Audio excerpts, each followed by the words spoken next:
Hola a todos, muy bienvenidos a una nueva edición de Conversaciones frente al mar. Hoy nos introduciremos al mundo literario, el poder de la palabra y el impacto de la literatura en nuestra sociedad.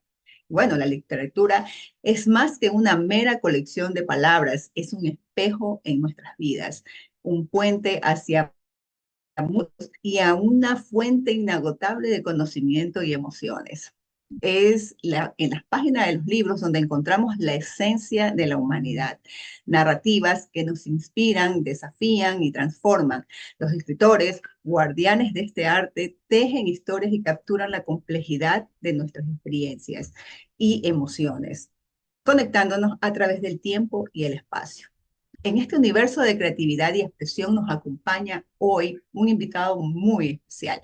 Él es Miguel Antonio Chávez, un talentoso ecuatoriano radicado en Canadá, narrador, docente, traductor y guionista. Miguel es un faro de inspiración en el ámbito literario, con un masterado en Bellas Artes en escritura creativa y eh, una persona que ha venido haciendo estudios no solamente en Canadá o la oportunidad que ha tenido en Canadá, sino también en la Universidad de Nueva York. Ahora pues está siendo candidato a un PhD en estudios hispánicos en la Western University y su carrera se extiende a través de diversas formas de arte y educación. Autor de obras destacadas como Maniobra de Helmich y El Conejo Ciego en Surinam, y reconocido como uno de los 25 secretos mejor guardados de América Latina en la Feria Internacional del Libro de Guadalajara. Miguel ha dejado una huella indeleble en el panorama literario. Además, su participación en proyectos sociales como el Cuento de Libertad y su reciente selección para la residencia en el Centro de Escritura Creativa y Cultural Oral de la Universidad de Manitoba subrayan su compromiso con el poder transformador de la escritura. Hoy Miguel compartirá con nosotros no solo su trayectoria profesional, sino también las experiencias y motivaciones que ha forjado en su vida dedicada a las letras. Así que sin más preámbulos, démosle la cálida bienvenida a nuestro querido amigo Miguel Antonio Chávez, aquí en Conversaciones frente al mar. Hola, muy buenos días, Olguita, y muchas gracias por la invitación. Y bueno, pues aquí estamos. Así es, Cuéntenme. aquí estamos justamente para conversar y para poder Sí. conocer un poco más sobre Miguel y para empezar y arrancar un poco con este tema. ¿Podrías contarnos cómo fue ese proceso que te llevó a establecerte en Canadá? ¿Cómo fue el proceso? Bueno, eh, definitivamente venir como estudiante a Canadá es una historia muy diferente a venir como trabajador, ¿no? Bueno, a veces me preguntan cómo es esto de la migración. Yo como que le dejo súper claro que son dos contextos completamente distintos, que en algún momento se encuentran en la línea, pero son caminos distintos. Entonces, yo vine aquí como estudiante, ¿no? Para empezar, ¿no? Ese fue mi contexto, así fue como llegué. Yo había terminado la maestría en escritura creativa en la Universidad de Nueva York. Eh, bueno, en ese momento pues no tenía muy claro que quería hacer un doctorado. En el camino poco me fui decidiendo. Y bueno, también comprendiendo cómo es el proceso, ¿no? Es todo recopilar información, llenar, pues, no todo este tipo de postulaciones online a las universidades en las que uno más o menos ha visto, ha revisado, que le interesan, o que se ha puesto en contacto con alguno de los profesores que tocan ciertos temas que a uno le interesan, ¿no? Es un proceso que toma semanas o meses de uno tiene que investigar por su propia cuenta, ¿no? Más lo que la gente te dice, los consejos y todo eso. Entonces yo había hecho unas postulaciones a un grupo de universidades, unas cuantas, y una de esas, por ejemplo, bueno, fueron dos las que me aceptaron finalmente, porque eso sí, uno colecciona cartas de rechazo por todos lados. Eso creo que como en la vida, así como en las aplicaciones universitarias, incluso hasta todo, que cuando uno manda un manuscrito para publicar, cuando uno aplica una residencia de escritores, para todo siempre hay una pila de rechazos. Entonces, yo tuve la oportunidad en dos universidades, una en Stony Brook, que queda en Long Island, y aquí en Western. Fueron las dos que me salieron. Entonces, tuve que meditar muy bien qué me convenía en ese momento. Y no solo eso, sino también, pues, cómo también se va la manutención, porque uno tiene, bueno, en este modelo de las universidades anglo-norteamericanas, Ujú. cuando uno va a estudiar, por lo general, el sistema de becas es el que pues, a uno lo aceptan, ¿no? Y uno tiene, digamos, como que pagado los estudios durante un tiempo, durante una cantidad determinada de años. Tampoco es para siempre, porque eso no existe. Eso te iba a decir, que la beca Claro. es como que no es como te doy todo y te reconozco todo lo económico, sino que tiene que haber un esfuerzo de parte y parte. O sea, sí, es una... O sea, ellos descubrieron una fórmula para unir el workforce, ¿no? La fuerza laboral con la necesidad de los estudiantes, que en su gran mayoría son internacionales, Mm. para conseguir estos estudios. Entonces, básicamente, pues, uno trabaja para la universidad. El trabajo más común es el de TA, Teaching Assistant. Técnicamente se le dice Teaching Assistant, es como un ayudante de cátedra. Sin embargo, en la práctica, o al menos como yo lo he visto aquí en Canadá, el Teaching Assistant es un instructor titular, solo que es una persona que es internacional, estudiante internacional, es por lo general joven, y en este caso, pues enseñamos español y tenemos a cargo un curso. Entonces, literalmente es como que nos, o sea, por eso parece, me resulta un poco chistoso porque en el contrato te dice que eres un teaching assistant, pero no eres un asistente de cátedra de un profesor. Eres alguien a cargo de una clase español y eso es tu trabajo por todo el año académico. Y a Oye, la par, eres estudiante del doctorado y tienes que cumplir todos tus deberes de doctorado. claro. Entonces, se lleva una vida paralela entre docente, que por lo general uno da clases a estudiantes de undergraduate, ¿no? De licenciatura. Es- Por ejemplo, chicos de 17, 18 años más o menos son los estudiantes de uno. mm, Entonces, y así es como haces. O sea, el sueldo que ganas te ayuda a mantener, te ayuda a pagarte el alquiler y todo eso. Y mientras no te preocupas de los pagos de estudios porque se supone que estás becado durante un tiempo. O sea, eso es como un esquema básico, ¿no? Hay otras universidades tienen ciertos departamentos de investigación donde también como que te dan trabajo ahí. Es menos frecuente, pero yo solo puedo hablar por las ciencias sociales, o en este caso específicamente por los departamentos de arte y literatura, porque ya ya. como sean en los STEMs, como sea, me explico, en estas ciencias exactas, y eso debe ser otra historia. No lo sé, capaz que es similar, capaz que no. Claro. Entonces, Lo claro, interesante de lo que mencionas, ¿no? El hecho de efectivamente emigrar, salir del país, ir a sí, oportunidades, en este caso de estudio, no tiene nada que ver con el tipo de migraciones que en este momento se están dando y que las sí, personas quieran en un momento determinado. Muy bien. Pero entonces ahí es cuando ya entramos y ahora que estás en la universidad, que estás, sí. ya estás pues también dentro de tus procesos, ¿cómo, qué motiva, qué te motivó a ti elegir la carrera de escritura creativa en tu campo de estudio, tu profesión? O sea, ¿cómo lo Bueno, analizaste en ese sentido? o sea, de alguna manera esto se da cuando especialmente, bueno, uno puede estudiar una maestría en escritura creativa si uno le da la gana. O sea, Claro. no hay una razón de única, ¿no? O sea, si tienes una beca o tienes un dinerito por ahí, o las dos, tú puedes estudiarla por la experiencia de estar en una maestría donde por lo general tienes profesores que son gente conocida o en el medio o que tú has escuchado, gente que ha publicado, por supuesto, que ha ganado premios, y en los que tienes clases a modo de talleres literarios o a modo de cursos, digamos, uh, convencionales, ¿no? En donde toda la programación, todo está volcado a que tú, al final, tu tesis sea un trabajo narrativo. En este caso, si te interesa la narrativa o poético, si te interesa la poesía.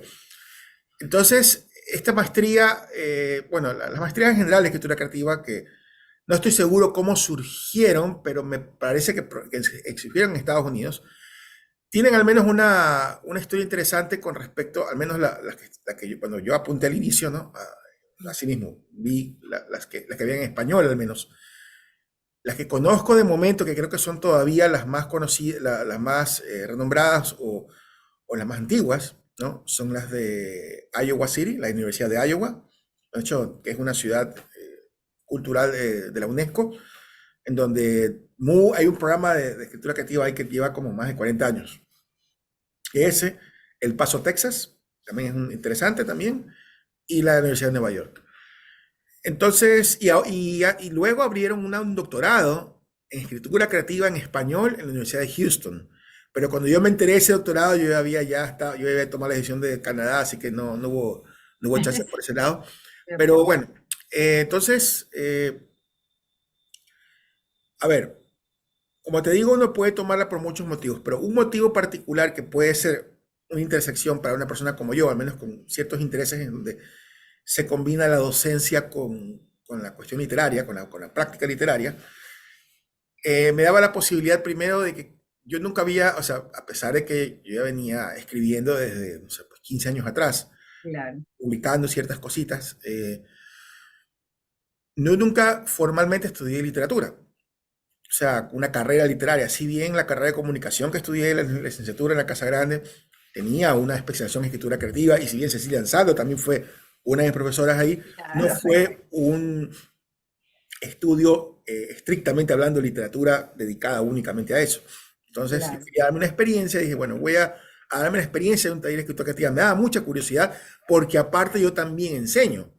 Entonces, también como que una forma de conocer es también meterte en la piscina, no solo los pies, sino meterte, zambullirte para ver cómo es la Claro, experiencia. a ver cómo es la Y experiencia. claro, y de paso, pues claro, como ya es una tendencia en el mundo, al menos en el mundo occidental, al menos lo que yo conozco, si vas a dedicarte a la docencia, pues te conviene tener un doctorado. Y para tener un doctorado tienes que tener una maestría. Entonces, va conectado, ¿no? Y Claro. así fue cuando ya dije, bueno, si yo tenía la maestría y yo ya cerraba la tienda, dice, bueno, ¿qué iba a hacer laboralmente con esto? Entonces, Parecía que uno cerraba la tienda, pero realmente ha avanzado sí, tanto el sí. tema de estudios y la necesidad de investigar Y ahora que incluso hay gente que hace postdoctorado. Yo creo que exacto, yo no tengo cabeza ahorita para un postdoctorado, así que si termino, me gradúo, dejo, o sea, obviamente la academia la seguiría por trabajo, así que obviamente claro. consigo un nuevo trabajo en eso. Ya tuve unos, pero digo, consigo otros nuevos. Pero Es postdoctorado, la impresionante. verdad, no está en Es un programa impresionante todavía. porque de hecho hay doctorados, pero también hay personas que van por un segundo o un tercero o un cuarto doctorado. O sea, y Sí, yo me impresiono porque yo digo, me encanta porque yo también sí. estoy en un doctorado, pero el tema, Mm, yo estoy en un doctorado en cambio de gestión pública y gobernabilidad.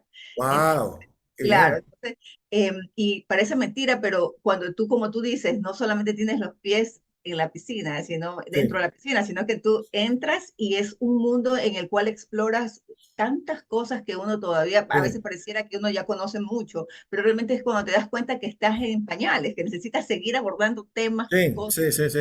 y cosas. Entonces, sí, es súper interesante. Y a partir de eso, precisamente, yo también quiero preguntarte a ti, ¿cómo influenció la Universidad de Nueva York en en la formación académica, en tu trabajo como escritor y docente? Bueno, la experiencia de la Universidad de Nueva York, lo que me ayudó, por un lado, fue a replantear cierta manera como yo tenía de ver la creación literaria, ¿no? Yo quería darme la posibilidad también de cuestionarme ciertas cosas y también la posibilidad de conocer a un grupo de estudiantes, de colegas o potenciales colegas hispanoamericanos, con los cuales yo podía también compartir experiencias literarias o de vida, ¿no? Y en efecto fue también interesante porque tenía toda una comunidad hispanoamericana en mis clases. Tenía gente de España, de Chile, ¿no? De Argentina, de Colombia, de Perú también. Yo en ese momento yo era el único ecuatoriano. Tengo entendido que de esta maestría creo que nos hemos graduado, me parece que somos 3 ecuatorianos hasta ahora. Yo fui creo el segundo de esos. Entonces, ¿Pero eh, tú qué crees que es por la selección o por el hecho de que a lo mejor hay personas que no se involucran mucho en el tema en este tema específico? no lo sé, porque todo depende también de la cantidad de gente que haya hecho las postulaciones, ¿no? Porque para Claro, entrar ahí también tienes que entrar es particular, también tienes que tener ¿cómo es? A pesar de que la maestría es en español, tienes que tener un nivel de TOEFL relativamente bueno, y si no lo tienes, claro. también se puede ser un obstáculo. Aunque me parece un poco absurdo que te pidan TOEFL para una maestría que casi prácticamente es en español. Todo en Sin español. embargo, sin embargo, los requerimientos de la universidad están por encima de la maestría. ¿Me Bueno, explico? estás en un país donde el habla es inglés. Exacto. Entonces, debido a esa cuestión que es por encima, que es del paraguas de la universidad, no te puede saltar eso. Por Ujú. ejemplo, una cosa chistosa fue que en Iowa, finalmente cuando la persona que dirigía esa maestría me escribió, me dijo, mira, tú tenías el candidato perfecto. O sea, me hizo reír después. ¿Ah? Al principio como que me dejó perplejo, pero después me reí. O O sea, no me aceptaron, tenía todo, y no me aceptaron era porque en ese momento, cuando hice el TOEFL, porque lo hice 2 veces, o sea, 2 veces quiero decir porque como caducan cada cierto tiempo, yo tenía mejor dicho, el que yo tenía se me caducó en Estados Unidos, tuve que hacer uno nuevo. Y ahí después de ese hice otro. Entonces, ese primero que hice en Estados Unidos, que fue también una experiencia fatal porque por mi nombre no coincidía con el del pasaporte, porque faltaba un nombre, me hicieron repetir, ese fue un infierno, creo que fue en Brooklyn que di ese ahí, pero bueno, el tema es que solo, o sea, no aprobé Oh, ya. lo de Iowa, porque me Ujú. faltaban 2 puntos para cumplir el mínimo de lo del TOEFL. O Oh, sea, una cuestión más absurda. Entonces, claro. y cuando yo hice el TOEFL, luego de eso, en una nueva ocasión, ahí sí yo ya me puse así como más, me preparé lo más que pude y ahí sí que saqué un puntaje mayor, ¿no? Claro. Pero uno no se imagina que por este tipo de cosas a uno le pasa eso. Y igual, el de Iowa es igualito, es una maestría en español. Entonces, eso es una situación un poco sui generis que, por ejemplo, en escritura creativa en España no pasaría, por ejemplo. Claro. Entonces, eso. Y también otra cosa un poco graciosa también era que, por ejemplo, en Barcelona también hay una maestría de escritura creativa que es muy buena, pero por algún extraño motivo, y esta es una cuestión de la CENESID que nunca logré entender, la CENESID, bueno, en ese momento también, cuando todavía pensaba regresar a Ecuador, que todavía no estaba muy claro si me iba a quedar o no, no tenía idea de lo que iba a hacer Pero ¿qué cuando iba a estaba pasar empezando después? Claro, claro, más adelante. exacto. Entonces, lo que pasaba era que, por ejemplo, en el caso de esta maestría, específicamente hablando de escritura creativa, que era muy buena, por ejemplo, tenía como profesores no sé, pues a Rodrigo Fresán, tenía, ¿cómo es? Ujú. No sé si Cristina Rivera, no, Cristina Rivera Garza no da clases ahí, daba Samantha Schweblin, o sea, había gente tuca ahí, hasta Juan Villoro también dio clases ahí, en la de Barcelona. El problema era que esa maestría tenía ¿cómo es que le llamaban? Maestría propia, no era una maestría universitaria, como que en España las dividen. Yo me imagino que esa maestría, las que son propias, básicamente los profesores son profesores que no tienen doctorado en su mayoría. O sea, que son conocedores muy grandes en lo que enseñan, pero formalmente hablando no son doctores, ¿ya? O no Oh, les interesó. Entonces, esto es una especie de maestría académica no académica. Es una especie, entonces le pusieron el nombre de propias.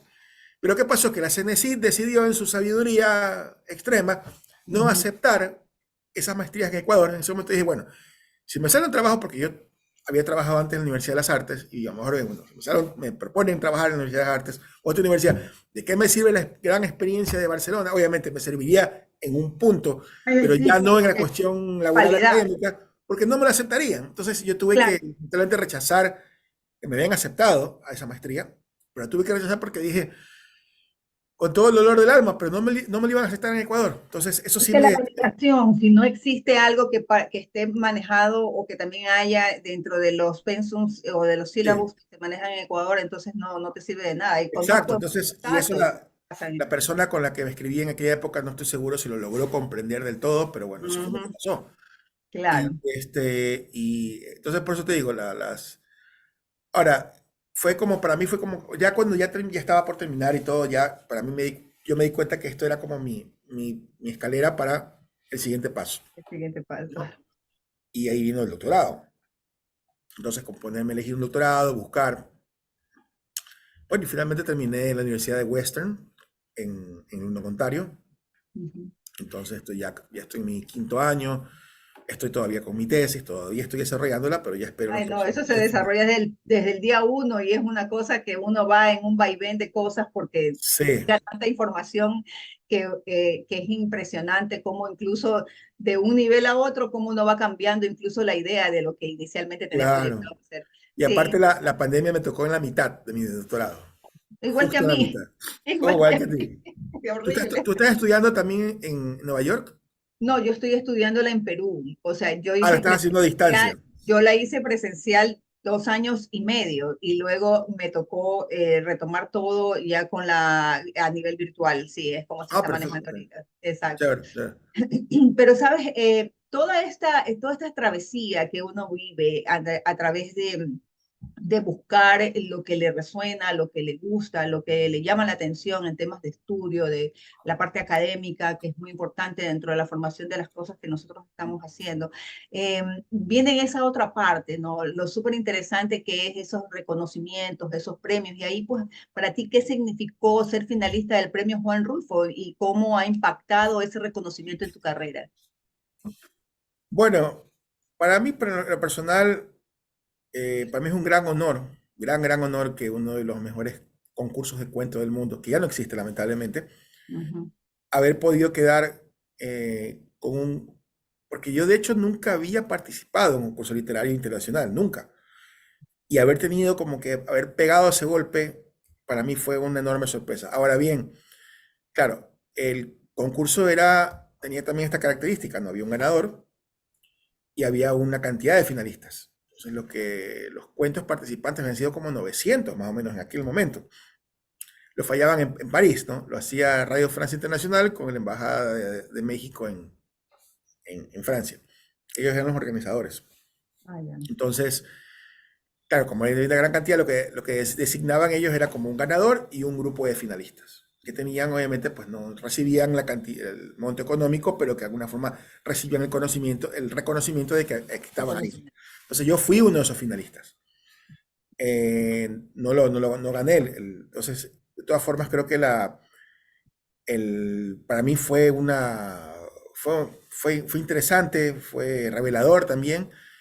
Y la historia también, de alguna manera, fue una historia con la que yo aposté bastante, que fue esta del inmigrante ecuatoriano que se va a España a inicios del 2000 y se convierte en actor porno. Y a partir de ahí, bueno, con la particularidad de que es un personaje indígena, o al menos mestizo indígena, que, bueno, que tiene sus propias historias por allá y aparte, pues, se supone que logra o intenta ¿cómo es? Meterse en el sórdido mundo de la pornografía y aparentemente está por lograrlo, pero luego le pasa otra cosa.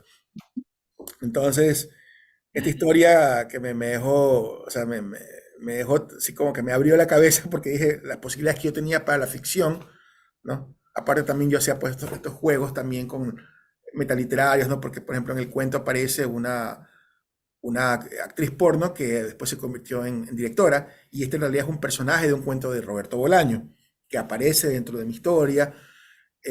También, por ejemplo, el coprotagonista del cuento es un estudioso mexicano de estudios sobre la pornografía, que en realidad existe, se llama Nayef Yeya, y en el cuento se llama Nayef G, pero obviamente, y el narrador que cuenta el cuento es narrador no digo protagonista porque no es el principal, pero el narrador del cuento, ¿ya? El narrador personaje, es digamos, un ecuatoriano que quiere seguir los pasos de Nayef, ¿no? Entonces, es como este diálogo entre discípulo y maestro, ¿no? Y paralelo a eso está la historia esta del fuete Quispe, ¿no? Que se supone que es primo de Delfín Quispe. O sea, así fui uniendo cabos de cosas de referentes culturales de aquella época, ¿no? Cuando en esa época se puso de moda la canción la de Torres Gemelas, ¿no? Ay, Una Torres canción que Gemelas, fue correcto. también enormemente repudiada en su época en YouTube, con todos los Exacto. comentarios racistas y todo eso. Entonces, para mí fue me dio o sea, yo no me lo esperé y me encantó haber tenido ese reconocimiento. Eh, pues bueno, nada, no ha sido tampoco muy, ¿cómo llamarlo? Hay gente que ha tenido, o sea, a lo largo de su vida o a lo largo de sus años en la literatura, ha mandado cosas para concursos, ha sido, ¿no? Ha sido Ujú. muy prolija en eso. Yo en ese sentido soy muy desprolijo. Yo cuando me enteré de este concurso, aparte también fue una cosa, también un esfuerzo económico, porque en aquella época no había para mandar por internet, había que mandarlo por en físico. Y la única manera de enviar era por DHL. No te Sí, imaginarás que el DHL sí, costó más o menos, ¿no? no, sí, sí, más Y o claro, menos. y enviar a París, digamos, con prioridad, ¿no? Entonces, Exacto, exacto. ahora ya obviamente ya no es así.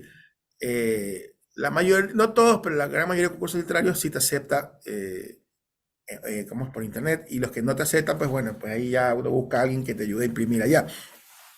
Entonces, yo no he estado o sea, no he mandado tantos escritos, la verdad, a concursos, y por lo general también a veces, como he andado con 10.000 cosas en la cabeza, cuando me enteré, uy, el concurso ya pasó. Así, Claro, y así me pasó 40 millones de veces claro. teniendo ya un escrito y todo. Entonces yo puedo haber incluso participado más veces. Ya en estos últimos tiempos es como que dije, bueno, voy a tratar de comprender bien cómo, a tratar de anotar, porque ahora ya incluso ya hay páginas web que uno ya dice los concursos que hay en varios Sí. países a lo largo del año, van saliendo de a poquito, ¿no? Entonces, ya me enseñó un poquito Para tenerlos en cuenta y poder saber en qué de los que van a claro, salir puedes participar. pero Y ahora, también inviertes tiempo porque tienes que dedicarte a googlear, casi tiempo a buscar, a leer las bases, y es a ver si te impresionante, conviene, y te eso pues nada, toma, se te va el tiempo. Entonces, como claro, es te como toma que harto tiempo, sí, es entonces, verdad. por eso sí es, y después también cuando ya tienes tu escrito, tienes que revisarlo, tienes que corregirlo, y a veces la parte de la corrección también a veces es tan larga como la escritura. Los últimos cuentos que he escrito han sido corregidos montones de veces, y cada vez que le veo, no, que no me gustó esto, que no me gustó lo acá, entonces, claro, como mismo García Márquez decía, ¿no? Cuando uno lo decía en el prólogo ¿cómo es? De los cuentos peregrinos. Hay un momento en el que uno tiene que poner un pare, porque si no, esa vaina, la corrección es ad infinitum. La corrección termina siendo la obra de otro. Claro. Entonces, por eso pero bueno, entonces con todo esto aquí espero haber más o menos respondido, ¿no? Oye, pero ahí también entra otro que me pareció súper interesante el título, 25 secretos mejor guardados de América Latina. Sí, Eso se dio en la Feria del Libro, en la Feria Internacional del Libro en Guadalajara. sí. O sea, ¿en qué consiste esos 25 Bueno, secretos? eso fue un encuentro que se hizo en Guadalajara ya hace un poquito más de 10 años, en donde se seleccionó un grupo de autores y era 25 porque era el 25 aniversario de la feria en ese momento. Oh, ya. Entonces, se hizo una revisión, se hizo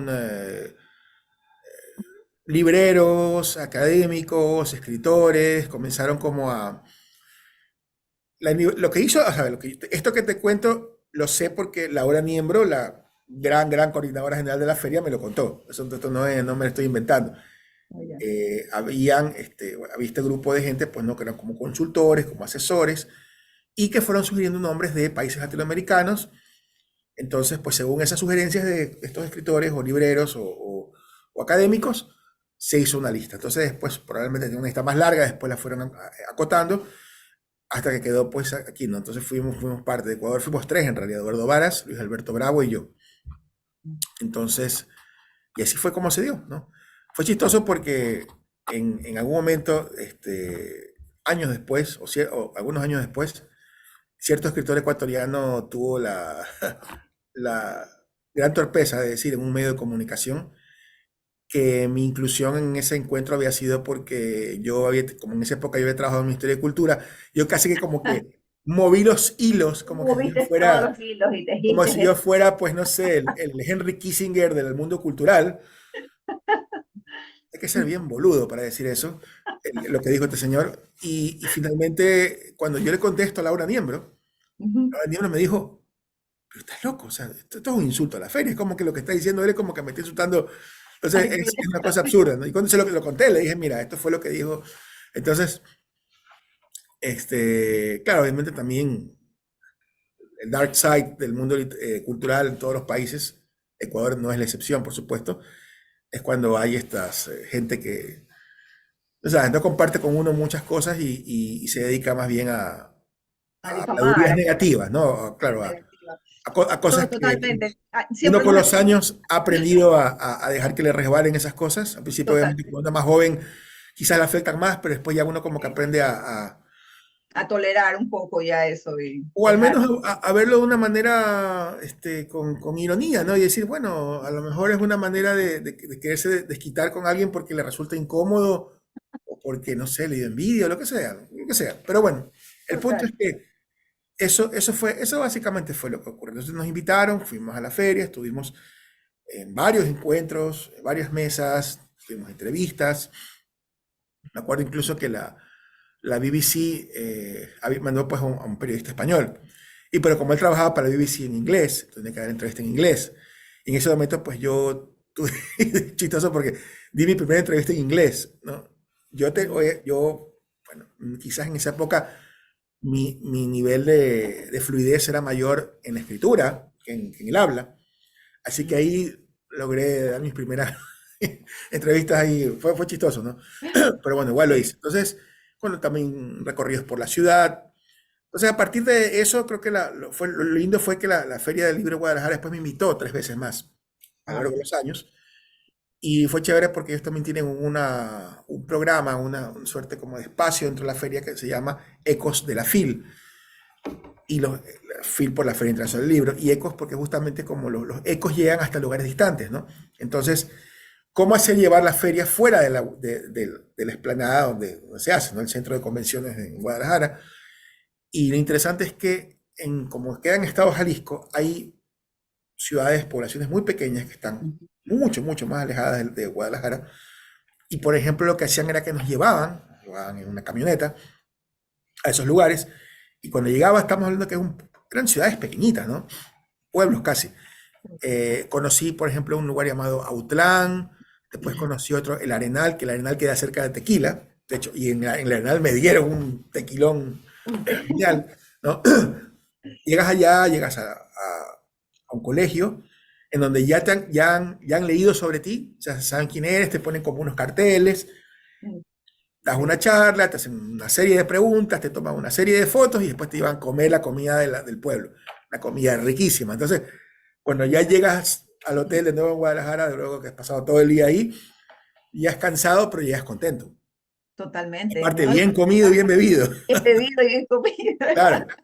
Entonces, esas son experiencias, digamos, que van por el lado del contacto con la gente, ¿no? Entonces, si Sí. uno es un escritor o escritora que tiene ese interés, por ejemplo, de talleres de creatividad o de motivación a la lectura o lo que sea, pues creo que ese perfil de autores, digamos, le podría gustar eso. Ahora, quien tiene la vida un poquito más apática o antisocial o no quiere saber nada del mundo, pues quizás no le guste mucho.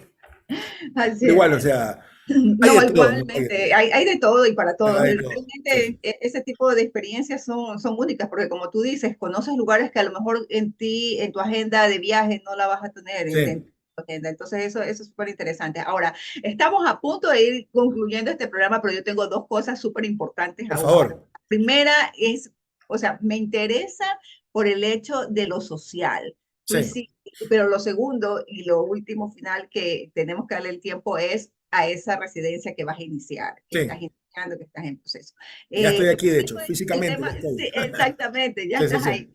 Entonces, el tema es que en lo social, siempre el trabajo académico, el conocimiento, el expandirse en experiencia, tener todos estos temas que pueden en un momento determinado dar ser trasladados hacia otros espacios, es súper interesante porque al final como que cumple un objetivo, nuestra vida, nuestros propósitos, el integrar a la parte social, pero tú entonces fuiste a hacer un trabajo súper interesante sobre cuentos de libertad. Sí, En, con una gente muy especial. En este momento estamos en Ecuador viviendo un tema súper sí, sí, controversial. claro. Sin embargo, esto me parece súper interesante porque ¿cómo viviste tú esa experiencia? Y cuéntanos un poco de qué pasó en ese momento, antes de concluir nuestro programa Sí, que tenemos todavía que hablar de la residencia.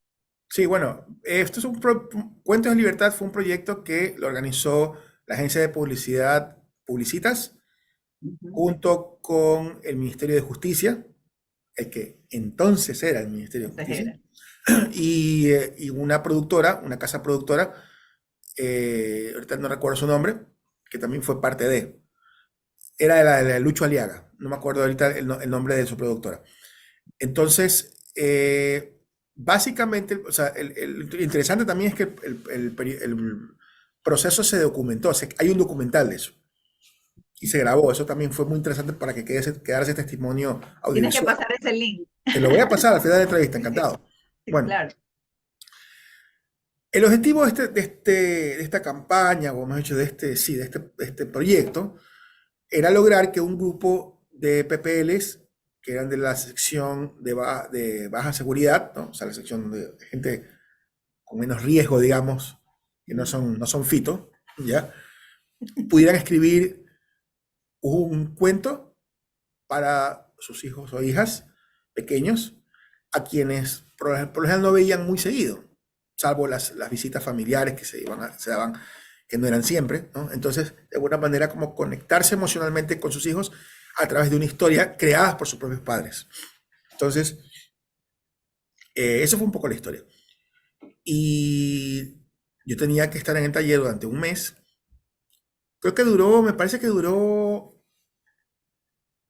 un mes y medio más o menos todo el proceso. O sea, en realidad con la planeación duró como 2 meses, pero mi ida a la Regional 8, al Centro de Retención, Privación de Libertad, Zonal 8, que no es la Penny y que no es tampoco la Roca, ¿no? Ujú. Es donde básicamente estaba toda esta gente, Claro. todos estos tipejos que han huido.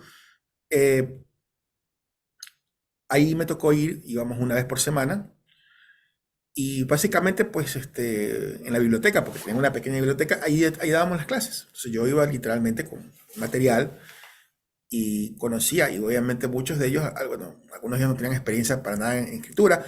Uno de ellos era un gran lector, éramos como grupo eran como 13, 14, algo así.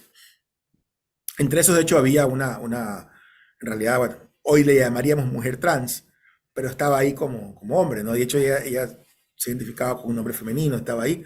En aquella época tampoco tenía mucha conciencia de aquello, pero bueno, igual no tenía hijos biológicos, tenía sobrinos, entonces dedicó sus cuentos a sus sobrinos, ¿no? Entonces, en fin, el punto fue que a ver, ¿cómo llamarlo? Cuando ya terminaron el proceso, o sea, yo les tuve que dar clases, pero tuve que adaptarme al entorno. O sea, yo no las hice distinto a como las había hecho antes, completamente. Quise conocerlos a ellos primero, o más que todo, como qué tipo de historias les gustaría hacer, qué tipo de emociones les llama la atención, por un lado, y por otro lado tuve que hacer un ejercicio que fue bastante experimental, la verdad, pero funcionó. Tomé ciertos conocimientos de terapias psicológicas que en un momento yo me había familiarizado y traté de que por un momento hacerlos conectar con su propia infancia, que recordaran la cosa más feliz y la cosa más triste que habían vivido en su infancia o en su juventud. Pero que no me la tenían que decir, sino que tenían como que vivirla en ese momento, así como ejercicio con a ojos cerrados, ¿no? Nos tomamos un buen tiempo para hacer ese ejercicio. Estamos hablando de hombres rudos, ¿no? Que no necesariamente muestran sus emociones tan fácilmente. Uno de ellos lloró. Imagínate. Entonces, haberlos puesto en contacto con su esfera emocional a través de un ejercicio no tan complejo, pero sí intenso, al menos me permitió abrir esa puerta como para decir, miren, este es el objetivo. Ustedes van a escribir eso. Yo les voy a ayudar a eso. Pero son ustedes quienes hacen la historia. Yo les voy a guiar todo lo que pueda. El mérito es de ustedes. Entonces también traté de entrar como en una suerte como y conversar con ellos, ¿no? O sea, yo no estaba aquí como un profesor, como una persona sabia, sino como un guía, que estaba aquí para escucharlos y si me tenían que contar alguna cosa, yo los escuchaba. Incluso los organizadores del proyecto en un momento me dijeron, mira, si tú quieres, en la cárcel, de hecho, uno de los guías me dice, te podemos pasar los expedientes de ellos para que los conozcas. Yo preferí no hacerlo, porque Sí. no quería tampoco viciar mi mente. Ni Supe uno de, involucrar tanto el tema. sí, mezclar, aparte porque yo no soy juez y ellos estaban ahí, estaban cumpliendo sus penas, ya tenían que cumplir sus penas y ya está, pagar las Ajá, consecuencias de sus actos. así es. Sí me enteré de lo que hizo uno porque me chismearon y ya fue inevitable. Fue una cosa bastante gore, pero bueno, gore creo que fue como una violencia después de una borrachera, que lo terminó agrediendo a un fulano y Wow. ya, lo dejó ciego, por supuesto, de por vida. Y por eso estaba en la cárcel. Entonces, no era un asesino en serie, era un tipo que cometió un acto bastante violento y estúpido y por eso pagó, ¿no? Otro, en cambio, tenía una florería y finalmente en una de esas, el que había leído Dostoyevsky, y pues finalmente un día necesitó plata y fue mula y cayó. O sea, historias más o menos como esa. Y otras historias que no quise conocer. Claro. Pero, pero bueno, el grupo fue chévere y de hecho la campaña creo que ganó un plata en el Festival de Cannes de Publicidad, ya meses después. E incluso ganó también un premio EFI en Ecuador. Y lo más curioso que me llamó bastante la atención es cuando hicieron el premio, la premiación en Ecuador de los EFIs, con unos buses así todos resguardados con policías, los sacaron, Genial. los llevaron al evento. Yo estaba invitado, por supuesto, pero yo estaba ya estudiando en Nueva York. Entonces yo como que dije, oh, sentí un poco de nostalgia, pero también dije, bueno, pude haber estado ahí. Bueno, no, esto no importa. Que sean ellos quienes por un momento sean Claro, él, ¿no? Después obviamente fueron devueltos a la cárcel, por supuesto. obvio. Pero eso fue la situación, o sea, Claro. y luego de eso también la agencia de publicidad lo que hizo fue graficar, convertirlos en dibujos, ¿no? En los cuentos, ¿no? Y como en esa época había pues dentro de la misma, del pabellón de baja seguridad había un estudio de grabación sencillo, ellos hicieron como audiolibro, ellos mismos narraron sus propios cuentos. Entonces quedó Oh, muy lindo. Creo todo que me bien. parece que en SoundCloud todavía están subidos las voces de ellos. Los Ujú. impresos no sé dónde están, pero al menos quedó eso y quedó el documental, que fue Y lo el más importante. documental. Entonces, de hecho, el documental fue una de Perfecto. las cosas que les gustó aquí en mi postulación, aquí en Manitoba. Obviamente, Mm. yo tuve que hablar de mi cuestión literaria, ¿no? Pero claro, siempre uno también tiene que mostrar también un cierto atributo diferenciador. Así Y es. como tú en esta residencia, conectando tu otra pregunta, Exactamente, y allá además, voy sí, precisamente, que ah, siendo el primer, antes no te me adelante, sí, sí, sí, siendo el primer hispano seleccionado para esa residencia en el Centro de Escritura Creativa sí. Cultural Oral, ¿cómo planeas aprovechar esa oportunidad? Y cuéntanos esto que estás viviendo justamente iniciando el 2024. Sí, o sea, yo tengo un proyecto de escritura que tengo que desarrollarlo poco a poco, igual tengo todavía, o sea, no tengo una prisa, una presión para entregarlo, esto es una cuestión que va a salir, o sea, en su tiempo. Y por otro lado está el vínculo con la comunidad, que es muy importante en esta residencia, en donde voy a proveer tutorías personalizadas para gente que tiene proyectos creativos, narrativos, básicamente, que no saben cómo quieren alguien que los guíe. Ujú. Entonces yo voy a tener una oficina asignada, a partir del lunes voy a ir a mi oficina, ya me enseñaron dónde es, entonces voy a recibir gente y también online, hay también esa posibilidad, ¿no? Tanto la gente de la comunidad universitaria, aquí en la Universidad de Manitoba, en Winnipeg, la ciudad de Winnipeg, como también fuera de la universidad. Tengo esa posibilidad. Y también voy a dar un par de talleres de escritura creativa breves, uno en inglés y otro en español. Increíble. Entonces, ayer justo tuve un encuentro con unos chicos del Spanish Club, que tienen como un departamentito ahí, donde se reúnen, tienen ahí puestos sus mesas, tienen sus libros, una pantalla de televisión y todo. Entonces, ayer los visité y todo. Su mayoría hablan español, pero claro, son como bilingües, ¿no? Porque Claro, probablemente nacieron en Latinoamérica o nacieron aquí en Canadá y sus y papás son. padres latinoamericanos y Entonces eso. tienen como que ese mixture, ¿no? Esa Claro. combinación. Y el Sí. español, en algunos casos de ellos, es su segunda lengua, en otros es su primera lengua. Entonces, también voy a tener esa vinculación. Entonces, claro, ahí viene mi parte también como docente, ¿no? Cómo lograr establecer contacto con ellos. Yo uno de los trabajos que tuve también en uno que hice en Western, uno de los últimos, estuve en el CTL, que es el centro de enseñanza, en donde se dan ciertas capacitaciones. Entonces yo también aprendí a dar ciertas mentorías, me preparé también para eso en ese trabajo, y este trabajo también me ayudó mucho a un poco hacer lo que voy a hacer ahora. Entonces, la, se sumó, o sea, lo que yo tenía Exacto. con mi bagaje literario, lo que yo había publicado y todo eso, que también obviamente tuve que mostrarlo, más lo que había hecho en Western, ¿no? Yo ya venía enseñando español 5 años, he venido enseñando español como segunda lengua, ¿no? En lo que trabajé en el CTL como en mentorship y ahora entonces toda esa combinación fue lo que finalmente me dijeron, oye, mira, sabes que nos parece interesante tu postulación. Ah, claro, y obviamente el video de Cuentos de Libertad estuvo de cajón ahí, Esto te porque iba a era, decir, es la suma de claro, todas las es la acciones, suma ¿no? de todo. Entonces, esa es una residencia que, claro, busca autores que ya tienen ya un oficio, por Ujú. supuesto, pero que tengan una suerte una especie de interés vinculado con hacia la comunidad. Cuando digo comunidad, en un amplio sentido, pues puede ser la comunidad universitaria, puede ser una comunidad fuera de la universidad, ¿no? Y yo he dado talleres así mismo, tanto dentro como fuera. Entonces yo sé también ahí Tienes los manejos eh, de cada caso. claro, y exactamente, y ambas son experiencias interesantes. A mí bueno, pues además de escribir, creo que una de las cosas que más disfruto es la docencia.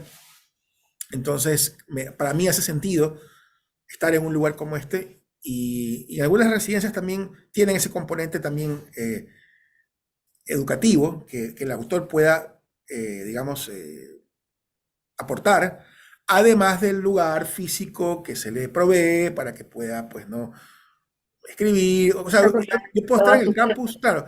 Yo no es que estoy prisionero de este departamento, obviamente. Yo puedo hacer uso del campus, puedo irme a la biblioteca, puedo irme a donde sea. O sea, ahorita, por ejemplo, lo curioso es que como todo estamos en pleno invierno, ¿no? Y aquí hay más claro. nieve que donde Aquí, yo exacto vivo, iba a decir, más nieve, hay todo mucho está más. blanco y es como que el exceso de blanco es como un poco Te abrumador, encandelilla las ¿no? vistas ya, eso sí, sí, es como que Claro, no se puede ni ver, claro. claro, claro.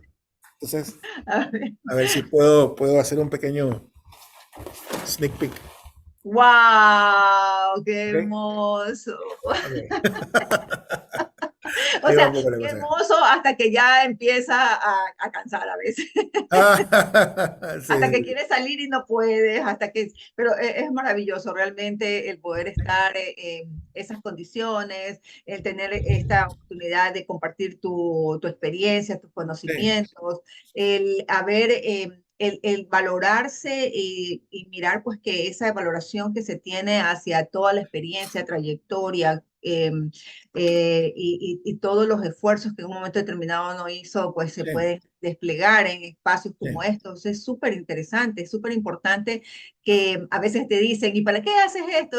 ¿Para qué te va a servir? O sea, siempre manejando todo desde no solamente el aspecto del conocimiento y de la posibilidad de compartir, sino también las personas piensan en cuánto te significa eso económicamente y Claro, cuánto, porque a lo mejor el mundo pues está también muy involucrado en los temas que obviamente importan, que es lo que, cómo te mantienes, ¿no?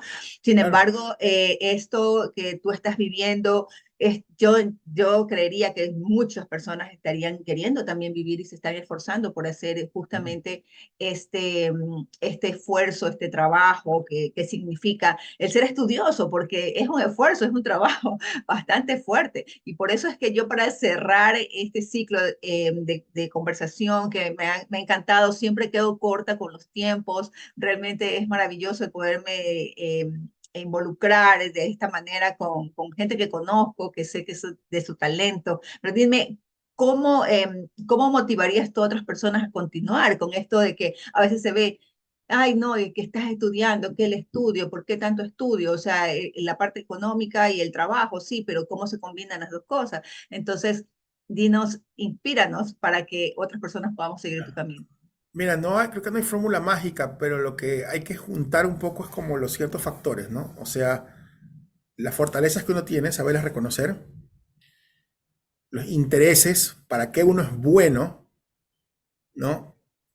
Y buscar información de, por ejemplo, qué tengo a la mano, ¿no? Si hay las posibilidades de becas o si donde estudio a lo mejor no cuesta mucho, pero yo lo puedo financiar de alguna u otra manera. Y también creo que es importante también saber el momento de la vida en el que estamos, porque una cosa también es estar en tus 22 años soltero, sin Sí, hijos. En algunos casos hay gente que ya es padre muy joven, entonces también las cosas cambian. Entonces claro. también, ¿en qué momento de tu vida estás? Puede ser que estés en 22 años o en 43. Como conocer ese momento de tu vida primero y saber qué quieres en ese momento. Y saber qué situaciones te rodean. Entonces, hay aspectos que se pueden cambiar, otros que no. ¿Qué es aquello que está en nuestras manos? Entonces, por ejemplo, si está en nuestras manos la posibilidad, cuando tenemos una información de postular a una beca o lo que sea, hacerlo. Y si en un momento dices, sabes que hay un trabajo muy interesante que creo que me interesa y para que creo que puedo ser bueno, a lo mejor no me pagan mucho en este momento, pero sé que va a ganar experiencia y ese trabajo me puede llevar a otro trabajo, hazlo. O sea, yo no estoy en contra de la gente que por un momento privilegió su trabajo con sus estudios, Ujú. porque de alguna u otra manera los estudios que estoy haciendo también han sido complementados con trabajo docente, o sea que igual he seguido trabajando y he seguido estudiando. Entonces, eh, esta oportunidad también me llegó a mi vida un poquito después, porque yo quizás, o en una mente ideal hubiera sido genial haber hecho licenciatura, maestría, doctorado, y a mis 29 años haber completado todo. Hay gente que lo ha hecho. Ujú. Tuve que esperar como 10 años para poder hacer esas todas las, o sea, hacerlo todo Claro. en conjunto. Entonces, también los momentos, mis momentos no son los mismos que los de otras personas. Entonces son como el momento en el que estoy y también hasta dónde la arropa la sábana. O sea, que tener como un concepto realista de que para qué soy bueno, en qué momento de mi vida estoy, qué quiero, qué tengo a la mano, qué podría hacer, qué no podría hacer, si hay apoyo de la familia o no hay apoyo de la familia, hay apoyo de amigos, o sea, algo, de dónde agarrarse. Hay gente también que a lo mejor decide generar algún emprendimiento, todo es válido. Todo es válido a la medida que tenga un respaldo de alguien, respaldo emocional, material o de ambos, y que sepa a dónde quiere ir. Y el resto es aprender de los errores, aprender, incluso también saber reconocer los aciertos y saber reconocer también, a veces también pecar de falsa modestia no es muy bueno, pero en el sentido de tener un conocimiento más realista de uno mismo. Aún sabiendo que uno también, que uno puede ser, que si uno dice algo bien, uno por dentro dice, sí, pero lo pude haber hecho aún mejor, ¿no? Claro. También, está bien, sí.